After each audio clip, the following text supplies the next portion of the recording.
when we have student exchanges, one of the things that is very beneficial to us when students from other countries come to Nebraska to study in college is they'll spend a couple of years studying here. Hopefully, they're learning things that are of use to their home countries. These are the kids, after all, who in 20 years will be the business and government leaders of their countries. Definitely. And when they take those leadership roles in business and in government, I am hopeful that they will remember the relationships that they built in Nebraska when they were in school. Yeah. And that we do something to help maintain those relationships over the years.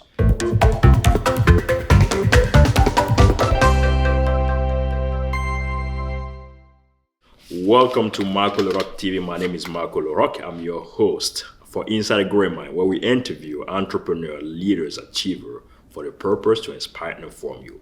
Today we're so thrilled for our guest, Secretary of State, Bob Evnen. How are you, sir? I'm doing very well, Marco. It's good to be with you. It's a pleasure, myself. So tell us who Secretary of State Bob Evnen. Well, I grew up in Nebraska. My family has been in Nebraska for nearly 120 years. Okay. And we like it here. Where in Nebraska did you grow up? In Lincoln. In Lincoln. I grew up in Lincoln. I went away to college and law school. I attended law school in Southern California at the University of Southern California. I practiced law there for 10 years. Then my wife and I decided we wanted to raise our family back here, so I moved back. And that was 33 years ago. Was it hard for you moving from sunny California back to the cold? How was that transition? Well, my wife was born and raised in Honolulu. So before we moved back here, I brought her here in the dead of winter and in the middle of summer. So I wanted there to be full disclosure about what this place was like. She really loves you. I guess. And but we moved back, and it's been great being around family. And the Lincoln community, the state of Nebraska, there's just an ease of operation here that you can't duplicate in other places, and particularly in California. So it was great. It's been great.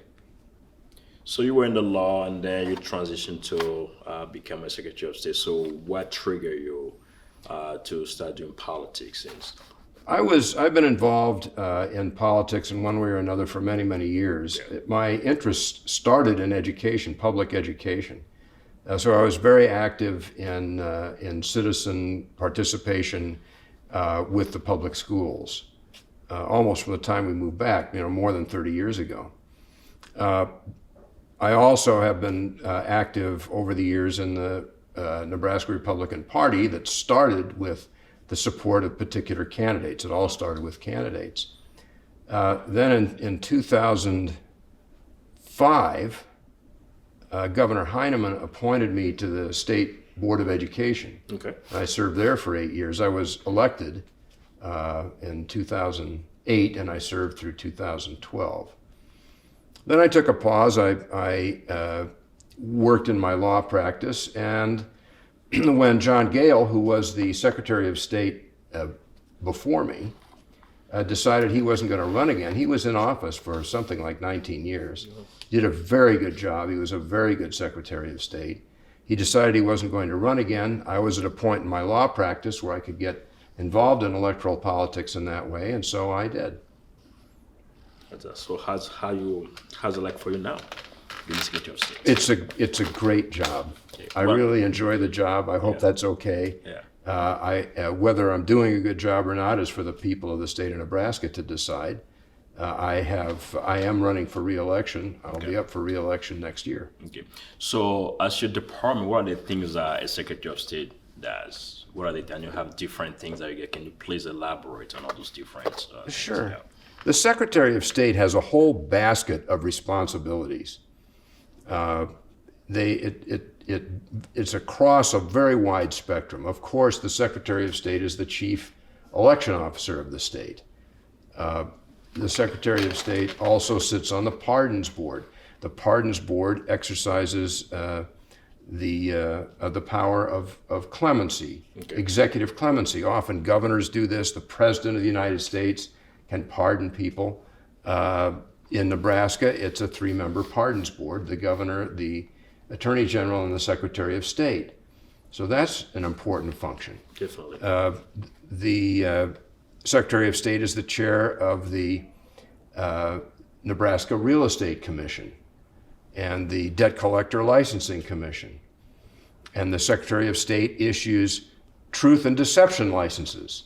So, Marco, if you want a license to deceive, you have to come see me. That isn't what we do. The licensing there is for people who conduct lie detector tests and voice stress analysis. So you can see there's a very wide range. The Secretary of State is the chair of the Nebraska State Records Board, which sounds like a very dry responsibility. It involves storing the state's records, which is quite a project in and of itself. But it also involves contracting with the provider of nebraska.gov, the website.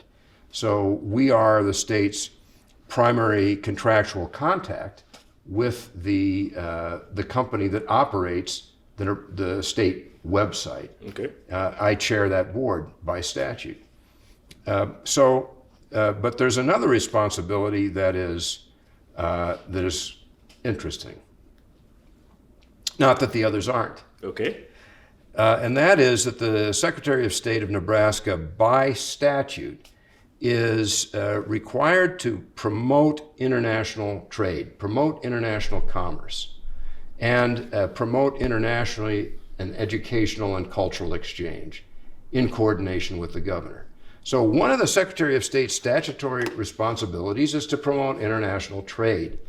And that's a very interesting, and as an entrepreneur, it is something that is very rewarding, because in promoting international trade on behalf of Nebraska producers and manufacturers and thinkers, you're adding to the top line of the state's economy. You're not just on the cost side of the ledger, you're adding to the top line of the state's revenue by promoting the sale of goods and services of Nebraskans internationally. And I'll tell you, that's a very interesting and exciting thing to do. In 2019, we took a trade mission to Bulgaria. Why would we go to Bulgaria? That's going to be my next question. So I can do both sides of this interview. We went to Bulgaria because Bulgarians they consume dry edible beans. They consume dry beans. It's a staple of the Bulgarian diet. It's on the Bulgarian dinner table every day. And because it is a great source of protein and it has low cost. Okay. So, but Bulgaria only grows 10 or 15% of the dry beans that it consumes. It imports 90% of the dry beans it consumes. In western Nebraska is the foremost grower of great northern dry beans in the United States. And we also grow other forms of dry beans. We have several of the largest dry bean processors in the country are headquartered in western Nebraska. So this is a really great combination. This is something that can be mutually beneficial. We have high quality dry beans. We know how to grow them. We know how to process them. They have a demand that exceeds the supply they have in their own country. And so we took a trade mission of growers and processors to meet distributors in Bulgaria. Bulgaria is part of the EU. And one of the beautiful things about this is that it has the potential to be a gateway into the EU. One of the distributors we spoke with distributed in 9 EU countries. So this is building relationships between Nebraska sellers and in this case, Bulgarian buyers. There's a problem with it. Okay. We have retaliatory tariffs in place. Okay. And these tariffs are put in place by the EU. It's a 25% tariff. It makes us price uncompetitive. But I think those tariffs are going to go off soon. And when they do, if they do, we're going to go back and complete what we started. It's a terrific market for our growers and processors of dry beans. Yeah. So pretty much the goal is since you guys entered Bulgaria is the way to get to that country, the European Union, right? Is that the goal to? Yes, okay. The goal is to, yes, that is. Now we have another trade mission that we're taking to the Middle East in February. Okay. This will go to Dubai, where the World Expo is being held, and the Gulf Food Show will be held also while we're there. And we're going to Kuwait and Jordan. Now at the World Expo, I mean, this is like every 5 years there's a World Expo. It's sort of like a World's Fair. It travels to different places. It's in Dubai. The next location will be in Japan. Okay. The United States builds a big, beautiful pavilion at this expo. Expo. And in the USA Pavilion at the World Expo, there are 2 agricultural states being featured by the United States in this pavilion. And one of them is Nebraska. That's wonderful. So we're taking a trade mission there. That also gives us access to their meeting rooms. They have a full kitchen. They have a reception area. We're going to get the full advantage of this, having been selected as one of these ag states that's being featured. And what is the second state beside Nebraska? Texas. You made me say that. Because I want to know. That's what I'm saying. So we'll start there. We'll be meeting with business leaders. We'll be meeting with government leaders. We'll go to Kuwait. Dubai, which is in the UAE, Kuwait and Jordan, these are wealthy countries. These are countries that have a broad range of needs. There is a great deal of mutual benefit in prospect for this, not only for our ag products, but also for value-added agriculture, for ag technology, but then for other businesses as well. So we have a great group of people going. There are about 25 people who are going, plus those of us who are going along leading this mission. And I think that has great prospect to help build connections to the Middle East for our Nebraska businesses. I think that's wonderful that put Nebraska on the map that way. That brings me to my next questions about the campaign that Nebraska is doing to put itself on the map. What is the meaning of that campaign, and what is the goal the state is trying to achieve through that? Well, the effort is to brand Nebraska, to create a Nebraska brand. That particularly is so with ag products and especially with Nebraska beef. Okay. So Nebraska exports halal beef to the Middle East now. For instance, we're exporting halal beef to Iraq. And I participated in a ceremony in Washington a couple of weeks ago, honoring the outgoing ambassador to the United States from Iraq. And I presented him with 2 halal steaks from Nebraska. You did? Yes. So the idea here is to brand Nebraska in this market. Okay. There's a great demand for beef. This beef across the Arab market must be halal, but we do that. We process it here. And we already have an export footprint in the Middle East, which I'm trying to help our producers and distributors expand. That's awesome. So part of that branding process, how do we make sure that you retain people like, students who are studying here to stay in Nebraska, or people of color, for instance, to stay in Nebraska, or to attract them, or to retain them? Well, we have a number of people of color who are entrepreneurs who are going with us on this trade mission. Okay. We have a coffee trader. Okay. We have a home care person. There's a tremendous demand for home care in the Middle East. Yeah. I didn't know this. Yeah. And we have other people of color, entrepreneurs of color from Nebraska who are going with us on this trade mission, which is kind of an exciting thing. Yeah. And in terms of education, I want to continue to support educational exchanges.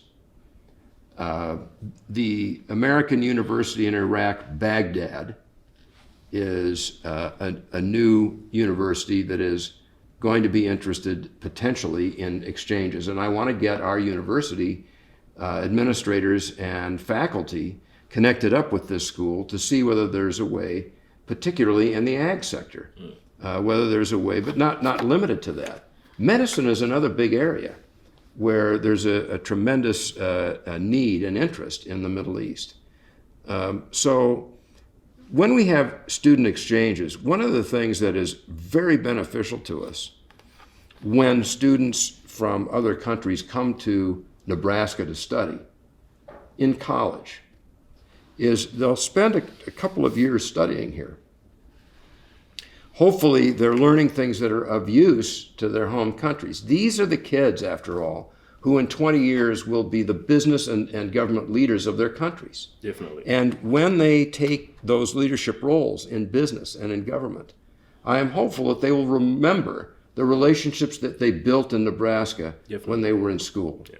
And that we do something to help maintain those relationships over the years. That's how we can render these tremendously beneficial international connections in both directions. Yeah. So talking about leadership, what tip or advice can you give to young leaders to be successful? I think that it's very important to listen. I can tell you, at least from the political standpoint, and I think that this is true in any business enterprise, you have to have the ability to listen deeply to what people are telling you. Your potential market, your potential customers. From my standpoint, it's the people of the state, it's voters. What do they care about? What are their concerns? What are their joys? What are their worries? And if you can help articulate back to people that you understand those, by articulating it back to them, reflecting back to them, you can build relationships that are going to be tremendously beneficial. So one is the capability of listening. And another aspect of it is employee selection, picking people to work with you. You're talking about your team members. Yes. Okay. And teams have chemistries. People working together. Some people work better together than others. And life is too short to work in a team where you don't get along with anybody and nobody likes you. Because there's another team out there somewhere where you will get along and people will like you. So it's very important to try to form up teams where there's a chemistry. People share a vision, which is another thing that a leader has to provide. A leader has to provide a vision. Well, what are we trying to do here? What is our objective here? What is the goal we're shooting at? So that there's a common, not only just a common understanding, but a common acceptance of what it is we're trying to do. And that the people who have joined you on the team share that vision. I'll tell you an interesting thing about political vision. Okay. You look at this room, this beautiful room we're in this very grand state capitol in the state of Nebraska. How do you get a state capitol like this? And if your viewers have not visited the state capitol, which is their state capitol, please come visit the state capitol. And when you do, walk down the hall to the Secretary of State's office, pop in and say hello. How do we get this building, this very grand and beautiful building, that is architecturally and artistically so interesting, built 100 years ago in this state? 100 years ago in this state, we had half the number of people here. 90% of our population was on a farm. They were not in cities. They farmed. And their farms were not large, because if you think of the technology of farming 100 years ago, it was much different. Yeah, you couldn't farm a larger plot, the large tracts that people are farming now. So the people of this state, let me put it this way, the leaders of this state were able to share a vision with the people of the state that this is our state house, this is our state capitol, this is the building we would like to build. Will you join us in this effort? And the people of this state supported it. They joined it. It became part of their effort. And they took, every year after harvest and they sold their crops, they'd take some money and set it aside and send it to the state to build this building. That was leadership. It was leadership because they had a vision to build such a beautiful center of government as this. And they had the ability to communicate it to the people of the state in such a way that it wasn't just accepted, it was shared. That is leadership. Yeah. So as part of Secretary of State, what are challenges and opportunity part of your job? Well, the challenges today are that we have to keep our elections secure. Okay. There are questions that have been raised across the country about our elections, and we have to focus always on keeping our elections secure and to be sure that they have integrity. So that's always a challenge. And other challenges for us really have to do with finding, in terms of international trade, which you can tell is something that is of interest, is to find places where we can be of benefit and where we can have mutual benefits with the people that we're seeking out to trade with. So that's always a challenge as well. And of course, if you're sitting inside this Capitol, this beautiful building, there are always political challenges. There are always things happening here from a political standpoint that call for participation. I see. That's great.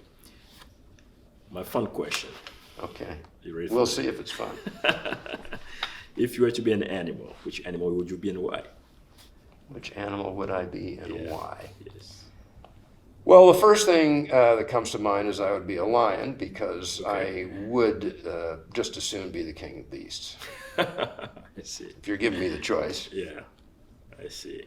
Beautiful animals. Beautiful animal. If you have the power to make one positive change in the world right now, what would that be and why?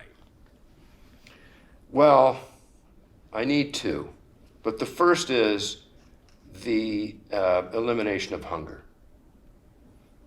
One of the things that we'll be focusing on in trade missions to come is addressing food relief and food security.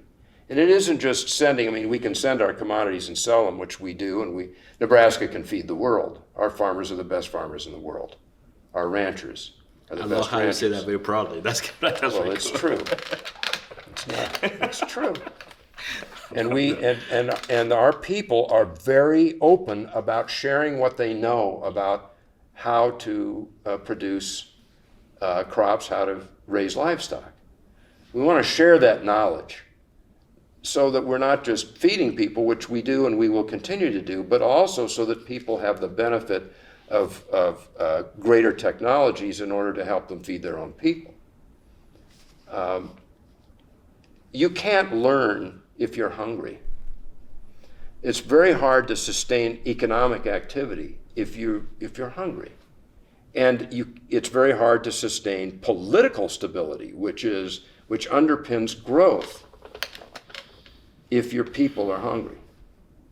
So that would be number one. Number two is education, is helping to lift people up through education. Education doesn't guarantee you'll be a good person. There are a lot of components that have to do with being a good person. But education, properly applied, is the key to a better life for yourself, for your family, for your community, for your nation, for the world. So what I have right behind hunger is education. That's great. Secretary, say, what advice, tip would you have for entrepreneur young leaders out there as we turn to the end? Do not give up. There are many frustrations. There are many mistakes. Elon Musk has said it's wrong to punish mistakes because that's how you learn. It's wrong to punish mistakes because the great thinking and creative thinking is you're going to go through mistakes before you find the right thing. So don't give up and understand that you're going to make mistakes, but you can recover from them. You can pick yourself up and keep going. Learn from them, improve from them, and continue on the pathway to a successful journey. So don't give up and understand you're going to make mistakes that you'll learn from. Awesome. Secretary, say thank you so much for your time. Oh, my pleasure. Thanks for having me. Thank you for watching this episode. I will see you next time. Thanks.